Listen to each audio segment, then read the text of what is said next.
Hello dear students, आज हम 1 mark questions MCQ की प्रैक्टिस करेंगे बेटा। फर्स्ट क्वेश्चन है हमारे पास, if alpha and beta are the zeros of the polynomial. एक बहुपद के ये आपको शून्यांक दिए गए हैं, तो हमें अल्फा प्लस बीटा बताना है बेटा। इसका मतलब शून्यांकों का योग बताना है, और आपको पता है उसका फॉर्मूला क्या है, माइनस बी बाय ए। तो आप बहुत केयरफुली यहाँ से देख लेंगे, माइनस और माइनस बी क्या है यहाँ पे, -13 अपॉन में ए की वैल्यू रखेंगे 2, that becomes 13/2। Answer is C. Second है, the value of K for which the system is inconsistent, यानी कि नो सॉल्यूशन है। तो नो सॉल्यूशन आपके पास कब होता है, जब पहला रेशो दोनों बराबर होते हैं, तीसरा बराबर नहीं होता। अब आपने ध्यान से यहाँ से A1 देखना है 1, A2 देखना है 5, तो ये बन गया 1/5। ऐसी B1 B2 2 अपॉन के, और C1 यहाँ पे 3 है, दूसरी तरफ है, और इस तरफ भी अगर हम 7 को इधर ले जाएंगे तो -7। एक ही तरफ C1 C2 आपके होने चाहिए। ये नहीं कि आपने इधर से C1 देखा और इधर से C2 देख लिया। या तो बराबर के इस तरफ आप रखेंगे दोनों चीज़ों को, या बराबर के दूसरी तरफ रखेंगे। So now it is 3 upon -7। अब आपने इन दोनों को सॉल्व किया तो k इज़ इक्वल टू 10 आ रहा है, और यहाँ इन दोनों को सॉल्व किया तो k should not be equal to -14/3। तो हमें तो k की वैल्यू बतानी है, इसका मतलब k 10 होना चाहिए। घटा 14/3 भी आपके पास आंसर में है, लेकिन क्या नहीं होना चाहिए ऐसा नहीं पूछा, उसने पूछा क्या होना चाहिए, तो k should be equal to 10। Next है, the root of the quadratic equation are. अब आपको ये दे रखी है equation x² - 0.04 equal to 0, that means x² is equal to 0.04। अब इसका अंडर रूट करेंगे, प्लस माइनस दोनों साइन लगाएंगे, अंडर रूट 0.04। तो जब इसको सॉल्व करेंगे तो 0.2 आ जाएगा। नेक्स्ट है, a tree cast a shadow 15 metre long on the level of ground when the angle of elevation is 45 degree. 45 degree के कोण पर उसकी छाया 15 मीटर लंबी है। तो 45 डिग्री का कोण जब भी बनेगा बेटा, आपको पता होना चाहिए कि उस केस में परपेंडिकुलर और बेस दोनों इक्वल होते हैं। तो अगर शेड इतना बन रहा है, देखिए इसको हम इस तरीके से बना लेते हैं, ये बन गया आपका एक राइट एंगल ट्रायंगल। ये 15 मीटर है, यहाँ 45 का एंगल है, और ये P और B बराबर है, इसका मतलब ये भी 15 मीटर है। नेक्स्ट है, the quadratic equation this has कितने रूट्स हैं। तो ये किस तरीके के रूट्स हैं, नेचर ऑफ रूट्स एक तरीके से हमसे पूछा गया है। तो क्या करना है, हमें डी निकालना है। डी का फॉर्मूला क्या है, B² - 4AC। अब बहुत केयरफुली आप फिर से बी देखिए, यहाँ पे -√5 है, उसे ब्रैकेट में डाला, -4 × 2 × 1 सॉल्व किया, तो this is 5 - 8, that means -3। Negative आ रहा है, इसका मतलब इसके रियल रूट्स नहीं है, वास्तविक मूल नहीं है। नेक्स्ट है, if the common difference is 5 then what is A18 - A13। D हमें 5 दिया हुआ है और ये निकालना है। अब A18 आपको पता है, A = 17D घटा A13 जो आप टर्म लिखेंगे उसे हम ब्रैकेट में डालेंगे, दिस इज़ A + 12D। अब देखिए जब ब्रैकेट खोलेंगे A से A कट जाएगा, और यहाँ पे बचेगा 17D घटा 12D, दैट मीन्स 5D। अब D की वैल्यू रख देंगे 25। नेक्स्ट क्वेश्चन है, in a frequency distribution the mid value of a class is 10। एक डिस्ट्रीब्यूशन आपके पास दे रखा है जिसमें कि मिड पॉइंट उसका 10 है, और क्लास की विड्थ कितनी है बेटा, 6 है। इसका मतलब अगर 10 बीच में है तो 3 इधर है, 3 इधर है, तो 10 में से 3 घटा के 7 मिलेगा, और अपर लिमिट जब पूछी जाएगी तो वो 13 हो जाएगी। यहाँ हमसे लोअर लिमिट के बारे में पूछा गया है, तो that is 7। Our answer is B. बहुत ध्यान रखना है, इंपॉर्टेंट क्वेश्चन है इस तरीके के कि मिड पॉइंट बीच में है, और जितनी भी विड्थ है वो आधी आधी चली जाएगी, और उसके बाद हमें क्लास इंटरवल मिल जाएगा। आपको क्लास इंटरवल भी पूछा जा सकता था, अपर लिमिट भी पूछी जा सकती थी, है ना। If A card is selected from A deck of 52 cards, total 52 हो गए। अब हमें रेड फेस कार्ड की प्रोबेबिलिटी बतानी है। तो रेड फेस कार्ड कितने होते हैं, फेवरेबल आउटकम हमारे हर लाइन में हमारे पास 3 फेस कार्ड है, तो रेड की 2 लाइंस होती हैं, तो बेटा 6 फेस कार्ड हो गए। प्रोबेबिलिटी हो गई 6/52, दैट मीन्स 3/26। नेक्स्ट है, if 10 is this, 10 is the reciprocal of other. एक शून्यांक दूसरे का व्युत्क्रम है। हिंदी भी आप साथ साथ समझते जाइए, रेसिप्रोकल है, यानी कि अगर अल्फ़ा बीटा इसके रूट्स हैं तो अल्फ़ा इज इक्वल टू 1/बीटा। एक 3 है तो दूसरा 1/3 है, उल्टा है एक दूसरे के। तो अगर हमारा एक अल्फ़ा है तो दूसरा 1/बीटा है। Now that means alpha beta is equal to 1, है ना। इसको बीटा को ऊपर ले गए आप, तो दोनों को गुणा करने पर 1 आएगा। अब गुणा का फॉर्मूला क्या होता है, C/A। अब आप अपने क्वेश्चन में से C देख लो, K है और A कितना है, 3, यानी कि K/3 बराबर 1, K इज इक्वल टू 3 हमारा आंसर हो गया। नेक्स्ट क्वेश्चन देखिए, the base radii of a cone and cylinder are equal. Radius दोनों की इक्वल हैं, यानी कि उसकी भी आर है तो उसकी भी आर है।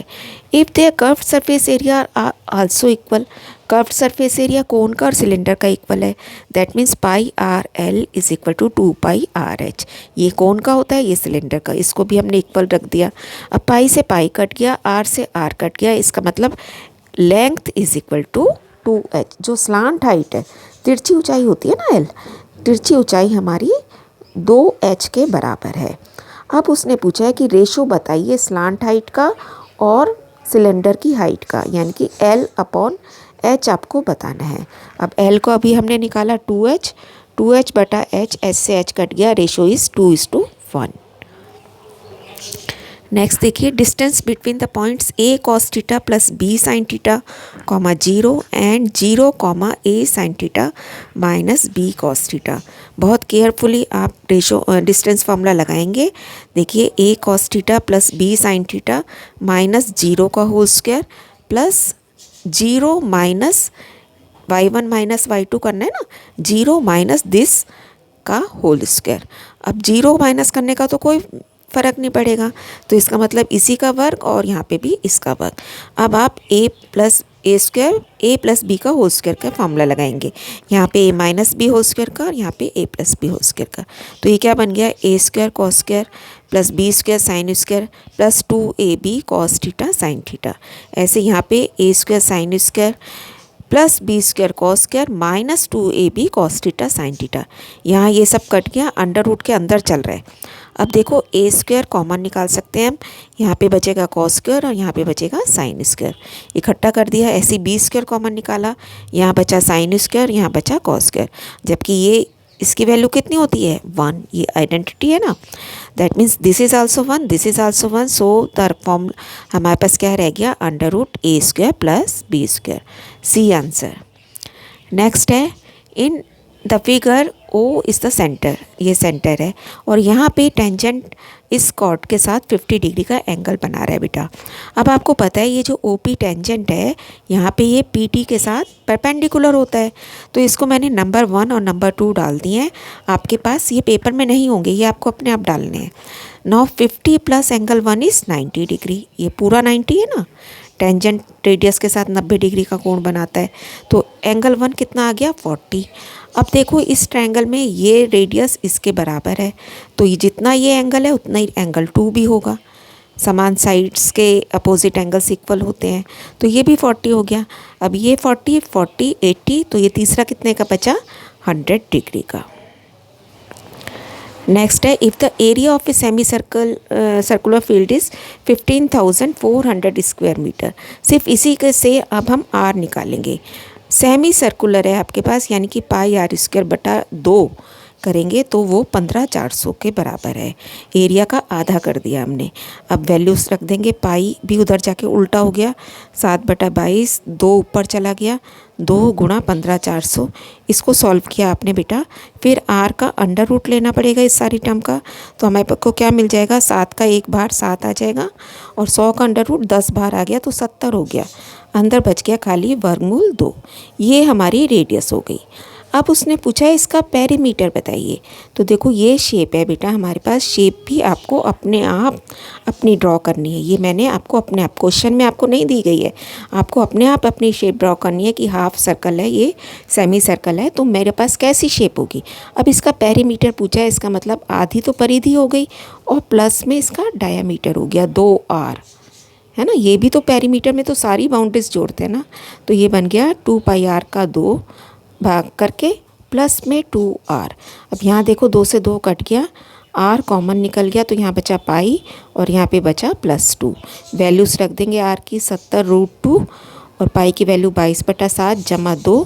एलसीएम लेंगे 22 जमा 14 36 हो गया। 7 और 70 कट गए, 10 वर्गमूल 2 गुणा 36। Final answer is 360√2 metre.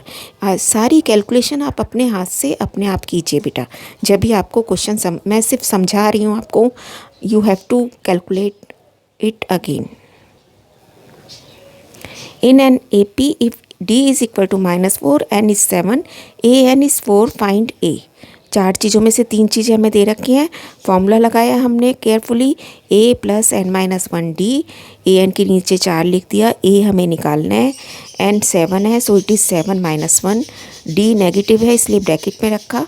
अब A इधर ले जाते हैं, माइनस हो गया और 4 भी इधर जाके माइनस में चला गया। इस ब्रैकेट को खोला तो -28 और माइनस माइनस +4।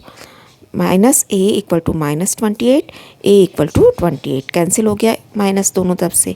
नेक्स्ट क्वेश्चन है the fourth term from the end. ये आपको एक AP दे रखी है, इसकी लास्ट से चौथी टर्म हमें बतानी है। तो सबसे पहले हम इसका A देखते हैं, -11 है और D कितना है, -8 -11। माइनस करना है आपको पहली टर्म को, तो पहली टर्म खुद भी माइनस में इसलिए ब्रैकेट में डाला। अब ये बन गया -8 + 11 दैट इज़ इक्वल टू 3। अब हम सीरीज़ को उल्टा कर देंगे, यानी कि इसको हम फर्स्ट टर्म मान लेंगे और D कितना मान लेंगे, -3। यहाँ पे प्लस है तो इसलिए -3 मान लेंगे। तो A डैश माना हमने पहली टर्म को 49, D डैश हो गया हमारा -3 और N कितना हो गया 4। अब फॉर्मूला लगा देंगे A4 का, A डैश + 3D डैश है ना। A डैश आपका 49 है, 3 को -3 से मल्टीप्लाई करेंगे -9 हो गया। Final answer is 40। नेक्स्ट है if ABC is right angle at C के ऊपर राइट एंगल है तो cos A + B बताइए। तो पहले तो A + B देखो बेटा कितने का है, A 90 का है तो A + B भी कितने का हो गया, 90 का। अब cos 90 बताना है एक तरीके से आपको, और वो क्या होता है 0। Next question ratio of lateral surface area. वक्र पृष्ठीय क्षेत्रफल बताना है हमें 2 सिलेंडर्स का जिनकी हाइट इक्वल है। तो एक को छोटे h मान लिया, एक को बड़ा h मान लिया। तो इसका मतलब दोनों के वक्र पृष्ठ का क्षेत्रफल का अनुपात देखना है आपको। तो 2πr/h अपॉन में 2πr/h। बहुत आसान होते हैं क्वेश्चन, बहुत समझ के ध्यान से करने हैं बेटा। 2π से 2π कट गया, h भी उसने बराबर दे रखा था। इसका मतलब रेशो कितना बचा, R is to R। C। Next question the sum of exponent of prime factor in the prime factorisation of 196 is. 196 के प्राइम फैक्टर करने अभाज्य गुणनखंड और उसके बाद उनकी घातों का जोड़ बताना है, उनकी पावर्स का, उनके एक्सपोनेंट्स का टोटल बताना है। तो पहले हमने इसके अभाज्य गुणनखंड करे, इसको हमने देखा 2 की घात 2 गुणा में 7 की घात 2। तो पावर्स कौन कितनी कितनी है, 2 इसकी 2 इसकी, तो इसको टोटल करेंगे तो आंसर क्या आ गया 4। नेक्स्ट क्वेश्चन है when a die is thrown the probability of getting an odd number less than 3। Total तो 6 है, अब 3 से छोटा हमें विषम संख्या चाहिए। तो डाइस के ऊपर 3 से छोटी विषम संख्या कौन है, सिर्फ 1। तो प्रोबेबिलिटी क्या बन गई 1/6। नेक्स्ट क्वेश्चन है इफ़ द पॉइंट P62, एक पॉइंट है जो कि इस लाइन को AB को 3:1 के रेशियो में डिवाइड कर रहा है। तो ये आपने ड्रॉ अपने आप करनी है फिगर। एक फिगर ड्रॉ करी, उसके दोनों कॉर्नर्स पे A और B पॉइंट लिख दिए ध्यान से, और बीच में कहीं P पॉइंट है जो कि रेशो कितना दे रखा है 3:1। अब हमें ये जो अननोन Y है इसकी वैल्यू बतानी है। तो दैट मीन्स अब मैं Y कोऑर्डिनेट के लिए रेशो फॉर्मूला लगा दूंगी। Y कोऑर्डिनेट क्या है यहाँ पे 2, 2 बराबर है 3 को Y से गुणा करेंगे 3Y जमा 1 को 5 से गुणा करेंगे 1 × 5 और बटा में रेशो का टोटल 3 + 1 4। अब 4 ऊपर चला गया 8 बन गया। दिस इज़ 3y + 5, 5 इधर जाके माइनस हो गया बेटा। तो 3y = 3 दैट मीन्स y = 1। हमारा आंसर डी है। तो बेटा बहुत इंपॉर्टेंट क्वेश्चन है, बार बार एक बार समझ के खुद प्रैक्टिस कीजिए। सारे पेपर्स अपने हाथ से एक बार रिटर्न में उनकी प्रैक्टिस कीजिए बेटा। Keep on learning, stay blessed.